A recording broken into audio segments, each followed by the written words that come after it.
A new story about this guy. From the streets to a new life. There was a boy who grew up in Puerto Rico, but his life didn't start the way most children hope. When he was very young, his parents left him with his grandmother. They said they would come back one day, but they never did. His grandmother was an old woman living alone in a small house. She survived on a tiny government check.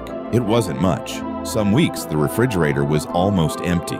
Some days the lights almost got cut off. But she loved that boy with everything she had. She cooked for him, prayed for him, and did the best she could. The boy grew up watching his grandmother struggle just to keep the house running. Sometimes his father would appear out of nowhere. His father lived a completely different life. He traveled, he played golf, and every once in a while he came to Puerto Rico.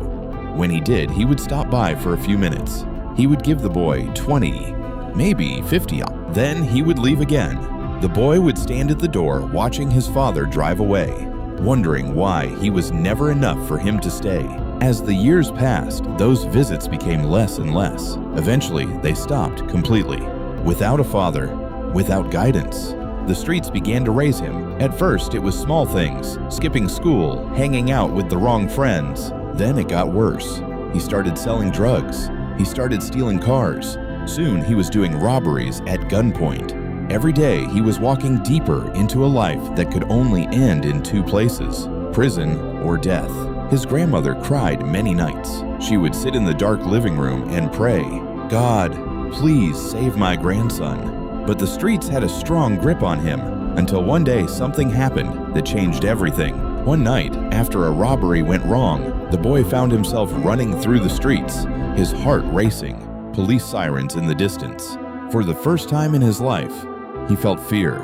Not fear of jail, fear of becoming exactly what everyone expected him to become, a lost cause.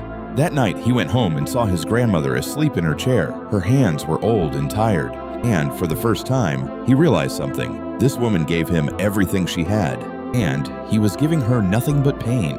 That moment broke something inside him. The next day, he made the hardest decision of his life. He walked away from the streets. It wasn't easy. The same friends who once called him brother laughed at him. Some said he would fail. Some said people like him never change. But he kept going.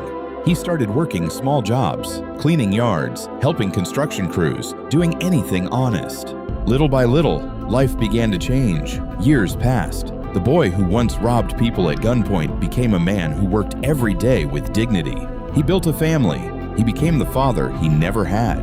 He made sure his children would never stand at a door waiting for someone who never comes. And every Sunday, he still visits the same little house where everything started. He sits with his grandmother, now older and fragile.